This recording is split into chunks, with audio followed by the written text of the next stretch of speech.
What if I told you that two of the greatest investors alive just bought billions of dollars worth of the exact same stock?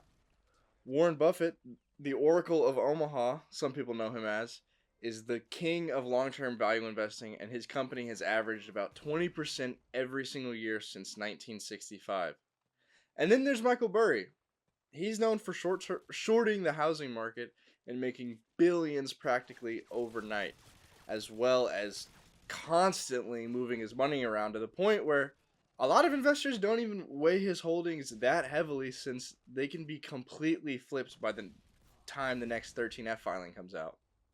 Well, regardless, they both went in big on UnitedHealth Group, and this caused the stock to skyrocket overnight. It went from around $270 a share all the way to 300, and it's made me a lot more comfortable in regards to my personal position.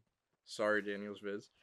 We'll talk about why they bought, what it means for the near-term future of the markets, and then I'd like to go over one of Dividendology's recent newsletters where he highlights a huge opportunity in the markets, especially as a dividend investor. Berkshire bought 5 million shares. Not $5 million worth of shares. 5 million shares valued at $1.6 billion. And Burry bought call options on 350,000 shares. On top of that, he outright bought 20,000 shares valued at about $6 million. So, why was the stock down so much, and what gave them so much conviction? I've covered this a couple times on my channel, so I'll be quick. But to summarize, rising medical costs ate into their profits, and a one-off cybersecurity attack caused them to lose a bunch of money. And all this snowballed into another problem, which was the mispricing of their plans. It basically caused them to lose out on even more potential money. And in addition to this, they're being investigated by the DOJ, and their whole CEO situation was rocky for a bit. And all of this combined caused their price to drop by about 50% from its highs. But this sounds terrible. So what did they see?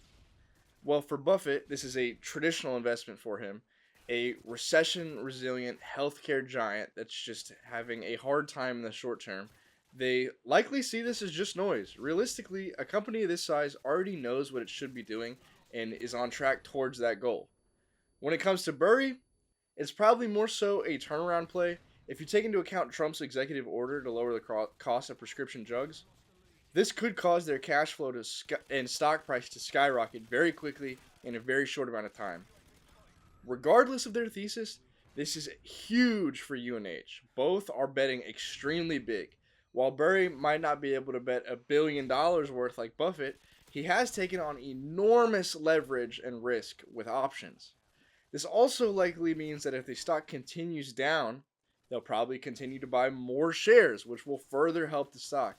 Oftentimes, these big players can't get in all at once anyway because there are only so many orders that can be filled at one time.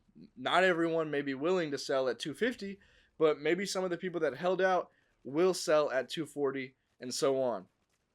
Now, we've highlighted that UnitedHealthcare is a good quality company at a low price, but what does this signal about the future of the markets? Well, aside from the Fed Watch tool showing an 84% chance of a rate cut at the September meeting, we've been raising interest rates consistently since 2020, and the inflation rate has been falling consistently since 2022. Combine that with the recent jobs number being very weak, and we can say with fairly high conviction that rates are going to be cut, which will in turn cause the market to go higher. In one of my recent videos, I mentioned signs of a recession showing, and I know these two guys have billions of dollars, but regardless, they don't seem to care, and if they don't, I'm not going to worry too much about it either. But this brings me to one of Dividendology's recent newsletters. REITs are often a great investment during times of lower rates, and pretty much every time interest rates drop, REITs see a solid increase in value, and Dividendology agrees. So maybe I'm stealing content here, but I thought there was some valuable information and I wanted to share it, so I'll kind of skim through this newsletter.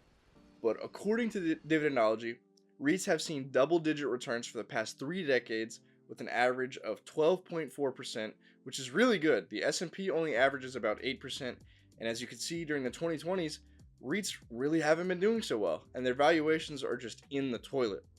Historically, REITs have traded at a slight discount to the market, with their average PE being 0.6 turns lower than the rest of the market. And he highlights how when REITs have traded at a negative 2x or greater valuation, the forward returns are usually very good. You can see just a year later, REITs usually gain about 25.6%, and in the second and third year, it still tends to outperform. Remember, that was at a negative 2x valuation. What are REITs at right now? A 6.5x discount, which we've only seen twice in the past 20 years, during the global financial crisis in 2009 and during COVID in 2020. According to this chart, and I actually skimmed over this on TradingView to confirm these numbers, from January 2009 to December 2011, REITs basically doubled the returns of the S&P at 81% total returns compared to 42% with the S&P. He then talks about REITs compared to the other asset classes like bonds and does some quick analysis on VICI properties and realty income, and he brings up the catalyst of incoming rate cuts. If you want to see everything, I would definitely recommend subscribing to his newsletter, but again, I just thought he shared some really good information. So what am I going to do with this information? Basically, if you couldn't already tell, I just plan on adding my REIT positions. My portfolio's average dividend yield is really low. For some reason, Qualtrim is glitching right now, so it might show a different number than it usually does. My dividends are actually around $240 to $250 a year, but for some reason, it's been showing like in like 160 or somewhere around there. But I don't have that much money in REITs, and combined, they only make up a total of. Actually, they don't even make up 5% of my portfolio. So I'll continue adding to them. I'll also continue adding to my UNH position, but after the price has risen, I'm just going to slow down a little bit.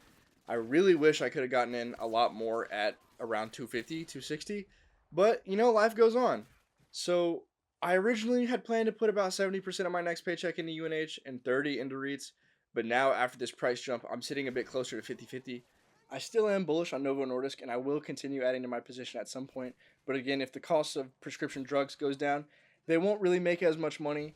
I don't think it'll hurt them that bad, but I'm just taking it slow on this stock. So far, it's treated me well. I'm pretty much break even, and some people have lost tons, and I've just been collecting dividends. They only pay semi-annually, but I got a $10 dividend payment coming up, so I'm pretty hyped about that. If you want to hear a deeper dive into UnitedHealth Group, check out this video. I'll put it up on the screen. Let me know how this video sounded, if it was too robotic or if it was okay. BizPath said that he uses Claude to help him make videos and write scripts and things like that. So I tried to have vidIQ help me write a script, and I picked pieces from it that I liked. I added to it. I left some things out. I tried to make it sound a little more human, but regardless, I think it was very helpful in getting the point across, and it was accurate on its information, and it really helped me get this video out faster. So if it sounded good, please let me know, and I can continue. If it was pretty weird and gross, I'll be better about that. Speaking of BizPath, he commented on one of my videos last night. That was awesome. It really made my day. He's one of the reasons that I even started making videos. But if you do end up seeing this, BizPath, you're awesome. I know I've said it a couple times before. I'd love to collab one day. I know I don't have much to offer because I'm a small YouTuber, but I think it'd be very fun. I know I'm meat writing a ton. I'll calm down on that. But anyways, I hope you got something out of this. If you did, consider leaving a comment. Consider subscribing. I'd really appreciate it.